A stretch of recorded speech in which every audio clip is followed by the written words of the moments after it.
Greetings, everyone. This is Jed Schlafman. I'm a holistic counselor and spiritual energy healer. And in this video, I would like to cover the topic of addictions and how, if we're seeking to heal addictions, it's vital to work on healing or mastering our mind and our emotions.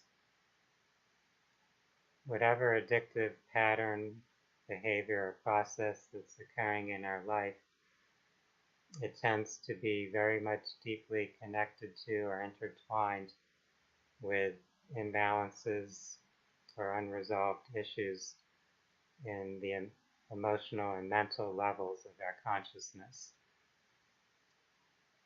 So those particular patterns or behaviors that get labeled as addictions are serving some purpose for that individual, a purpose that they're not always conscious of, since it's usually been embedded or programmed on a subconscious level based on their past experiences.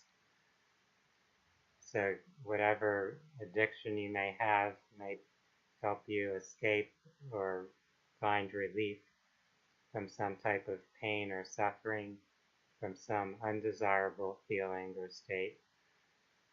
And it may also give you some positive feeling or sensation.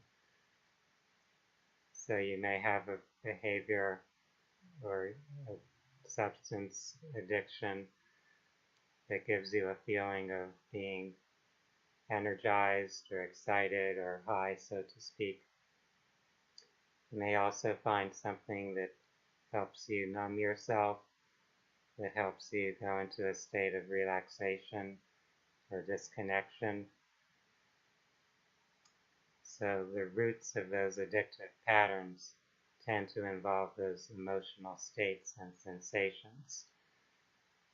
It also tends to involve thoughts and beliefs that are connected to those emotional states.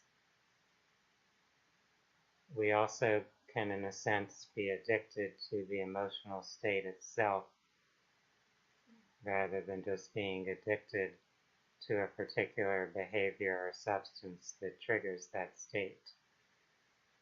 So it's not necessarily the specific behavior or specific process that you're addicted to. It's actually the feeling or sensation that's associated with that particular substance or behavior. So let's use the example of a gambling addiction.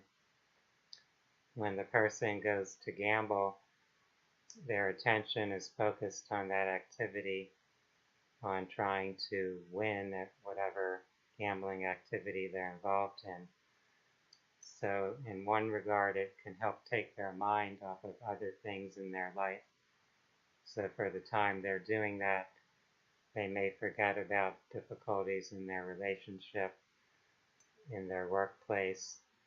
They may forget about some grief or heartbreak they're experiencing. So it could be giving them a distraction or sense of relief from some emotional pain.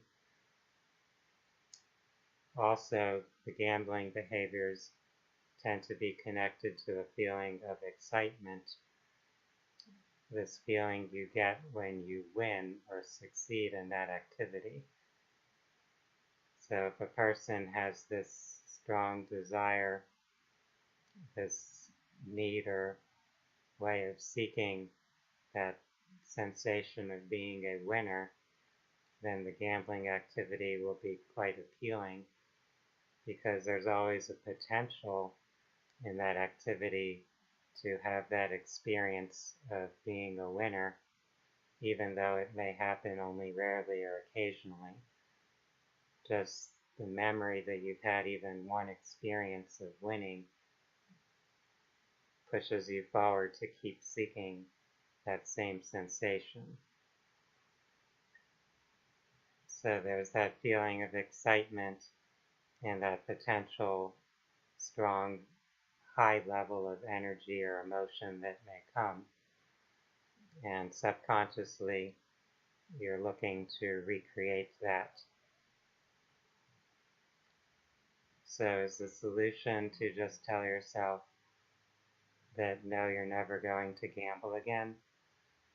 That could be a temporary way to control, to restrict that particular behavior.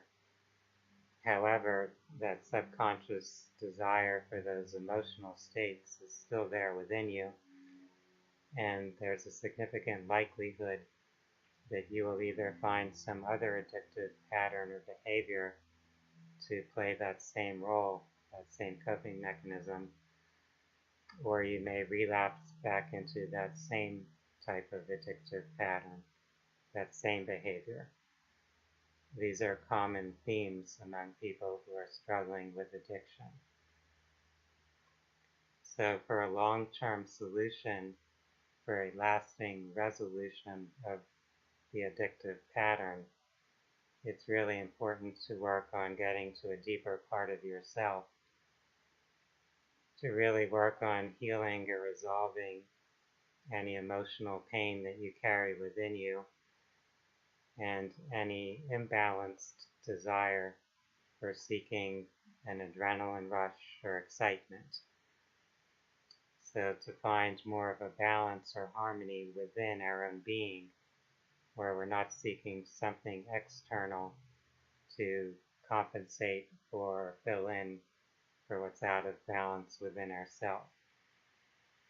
The more balance and equilibrium we have within our own being, the less external factors have the power to control or manipulate us. So at the heart of addictions is that lack of inner balance and harmony, that continual seeking of something outside of yourself to get a certain feeling, to create a certain energetic or emotional and of course chemical state within your being. The chemistry in the body feeds our sensation. So that's why the chemicals that people use, the different drugs that are common in the field of addiction, are so hazardous in that sense because they give you that instant chemical shift, which fuels that sensation very easily. It's a very reliable way for people to quickly create a certain state or feeling that they're looking for. That's what makes those substances so addictive. They work so quickly to create those states from the chemical level. If we could master our own mind and emotions, our own consciousness, and allow that to be what's in charge of or in control of our body chemistry, of our inner pharmacy in that sense, then we wouldn't be as vulnerable to getting caught up in the drug addictions. We would be able to shift how we're feeling, our state, just by using our consciousness, by learning to manage and master our thoughts and feelings.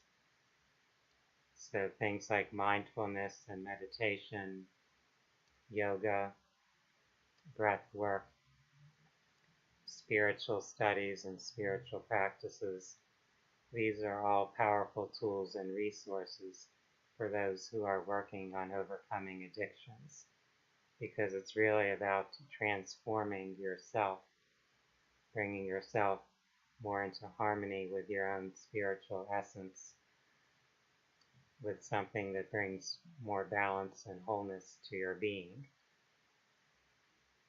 This means letting go of things like shame and guilt, anger and resentment, fear and insecurity.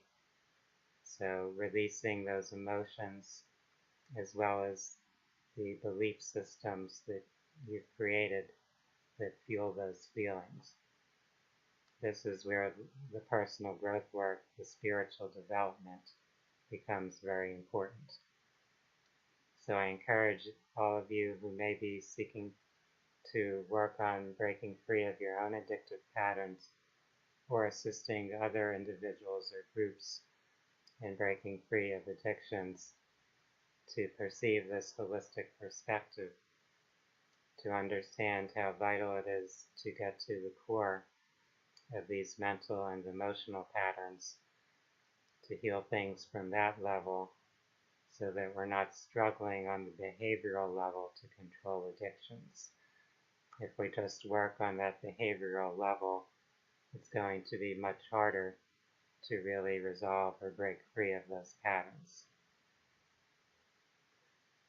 I hope that this discussion has given all of you some useful ideas or insights, some things that you can focus on more to address addictive patterns. For those that are interested in personal growth and holistic health and well-being, I invite you to view more of my YouTube videos. You can also visit my website at phinsights.com. That's PHINSIGHTS.com. You'll find more resources there, as well as information about the healing services that I provide or facilitate. For now, I want to wish each of you a wonderful day. Namaste.